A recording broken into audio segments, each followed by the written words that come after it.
মানে কি হচ্ছে দেশে এ নিয়ে তাদের কোনো কথা নেই।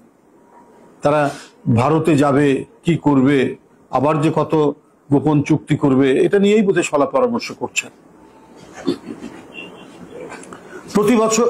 আচ্ছা, দেশের ভেতরের বৃষ্টি ও উজানের ঢলের পানিতে দিশেহারা মানুষ কোথাও নিরাপদ আশ্রয় পাচ্ছে না।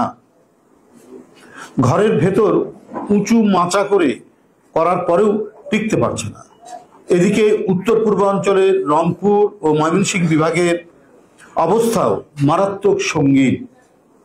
উজানের ঢল প্রবল গতিতে নেমে আসায় সিলেট ও রংপুর বিভাগের নদীগুলি উপচে দুই পাশে প্রবল বন্যার সৃষ্টি হচ্ছে। লক্ষ লক্ষ মানুষ পানিবন্দী হয়ে পড়েছে।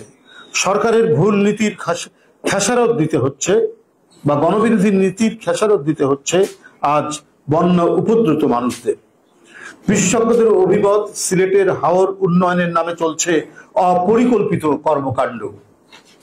নদীতে বাঁধ দিয়ে স্বাভাবিক গতি প্রবাহকে বাধাগ্রস্ত করার কারণেই বন্যার প্রকোপ বৃদ্ধি পেয়েছে। একই অঞ্চলে প্রতি বছর বন্যা হওয়ার পরেও আর্লি ওয়ার্নিং সিস্টেম, যেটা তারা বলেছিল, সেই আর্লি ওয়ার্নিং সিস্টেম গড়ে তুলতে সক্ষম হয়নি সরকার।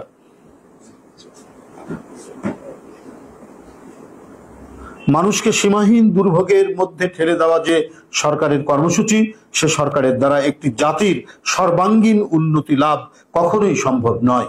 আজ দামি সরকারের লুটেরা নীতির জন্যই ভুক্তভোগী জনগণের মর্মভেদী অশ্রুপাতের কারণ। আওয়ামী সরকার দেশের সার্বভৌমত্ব দুর্বল করে নিজের ক্ষমতাকে আঁকড়ে রাখার জন্য উন্নয়নের কর্মকৌশল নির্মাণ করেছেন। সুতরাং সেই উন্নয়নের মধ্যে পাটকাঠির কাঠামো রয়েছে বলেই সেটি ধসে পড়ছে। আর দেশের মানুষকে পোহাতে হচ্ছে দুর্যোগ ও দুর্ভোগ। এর উপর বিশ্বের শীর্ষ বায়ু দূষণ শহর ঢাকা। কারণ অপরিকল্পিত উন্নয়নের জন্য ঢাকা সহ বাংলাদেশের শহরগুলো প্রচন্ড বায়ু দূষণে নিমজ্জিত। সুপরিকল্পিত উন্নয়ন নেই বলেই বাংলাদেশের বায়ু ক্রমাগতভাবে দূষিত হচ্ছে। বৃহত্তর সিলেট, রংপুর ও ময়মনসিংহে পানিবন্দী মানুষের কাছে কোনো ত্রাণ পৌঁছায়নি। এক অসহায় বিপন্ন অবস্থায় দিন কাটাচ্ছে লক্ষ লক্ষ বন্যা উপদ্রুত মানুষেরা। আমি উক্ত অঞ্চলে বিএনপির সকল স্তরের নেতাকর্মীদেরকে বন্যা দুর্গতদের পাশে দাঁড়ানোর জোর আহ্বান জানাচ্ছি। সাংবাদিক বন্ধুরা, বাংলাদেশকে দখল করে নিয়েছে দুর্বৃত্ত, সন্ত্রাসী আর সিন্ডিকেট বাজরা। নৈরাজ্যের কালো ছায়া যেন সারা বাংলাদেশকেই ঢেকে ফেলেছে। আওয়ামী লীগ এখন অদম্য জমিদার হয়ে উঠেছে। দেশের কোথাও কোনো সুস্থ প্রতিযোগিতার জায়গা নেই। ক্ষমতাসীনরা সবকিছু তাদের করায়ত্ত করার জন্য চোখ রাঙিয়ে বেড়াচ্ছে। ক্ষমতাসীন আওয়ামী লীগের সন্তানরাও নিজেদের জমিদার সন্তান ভাবছেন। তারা মনে করেন আইন যেন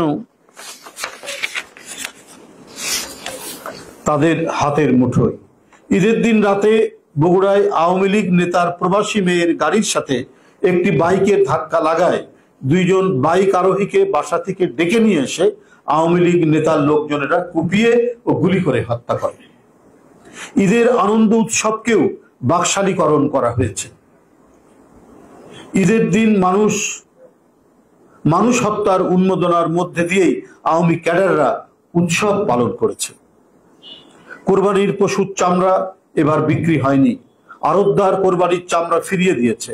এটাও সিন্ডিকেট বাজদের কারসাজি। এটাও আপনার ইতিমধ্যেই গণমাধ্যমে এই সংবাদগুলো উঠতে শুরু করেছে। গরিবের হককে বঞ্চিত করে একচেটিয়াকরণ করার জন্যই দেশের কোরবানির চামড়া সিন্ডিকেটওয়ালারা কৌশলে মূল্যহীন করেছে। প্রশাসনের নির্ধারিত দামেও চামড়া কেনেনি আড়তদাররা। কোরবানির চামড়া বিক্রি করতে না পেরে অনেকে মাটির নিচে পুঁতে রেখেছে। এমনিতেই এবারে মধ্যবিত্ত ও সীমিত আয়ের মানুষরা কোরবানি দিতে পারেনি। সরকারি হিসেবে অবিকৃত থেকেছে 25,81,000 গবাদি পশু। বাস্তবে এর সংখ্যা আরো অনেক বেশি। এরপরেও চামড়ার দাম নিয়ে এহেন নৈরাজ্য কেবলমাত্র শেখ হাসিনার শাসনেই সম্ভব। কারণ মানুষ বেঁচে থাকার সকল বেঁচে থাকার সব অবলম্বনকেই এরা নিরুদ্দেশ করে দিতে চায়। যে দেশে সবজি, সালাদ, শুটকিতে মানবদেহের ক্ষতিকারক কীটনাশকের সন্ধান পাওয়া যায়, সে দেশের সরকার যে গণবিরোধী সিন্ডিকেট বাজদেরই সরকার, তার বলার অপেক্ষা রাখে না। যখন কোনো জবাবদিহি থাকে না, তখন সব সেক্টরে সরকারের দোসররাই সবকিছু নিয়ন্ত্রণ করে, যার কারণে সাধারণ মানুষকে মৃত্যুর দিকে ঠেলে দিতেও তাদের দ্বিধা হয় না। বাংলাদেশের মানুষের অকাল মৃত্যুর জন্য দায়ী দামি সরকারের প্রধানমন্ত্রী শেখ হাসিনা ও তার সরকার। সাংবাদিক বন্ধুরা, আজ বিশ্ব শরণার্থী দিবস 20শে জুন।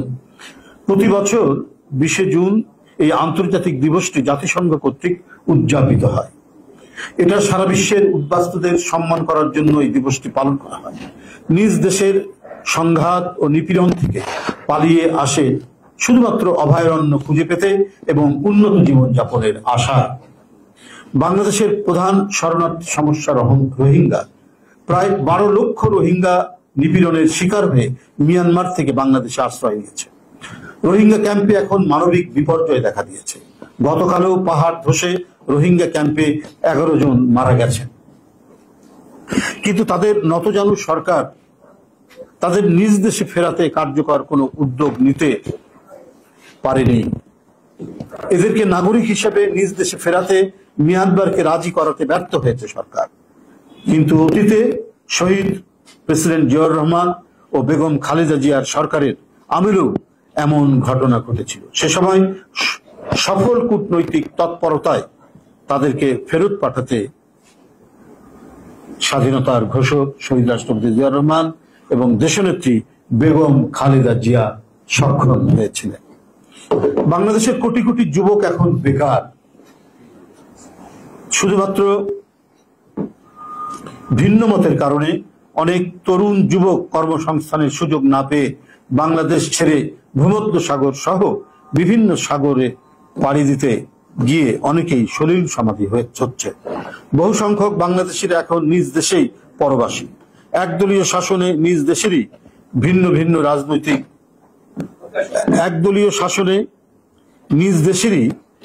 ভিন্ন রাজনৈতিক মতের কারণে নিপীড়ন ও অত্যাচারের শিকার হচ্ছেন। আপনারা জানেন সেটি বাংলাদেশে কতজন গুম হয়েছেন, কতজন ক্রস ফায়ারের শিকার হয়েছেন, কতজনের হাত এবং পায়ের নখ তুলে নেওয়া হয়েছে এবং কতজন যে অন্ধ হয়ে গেছে র্যাব পুলিশের ছোড়া গুলিতে, তার কোনো ইয়াত্তা নাই।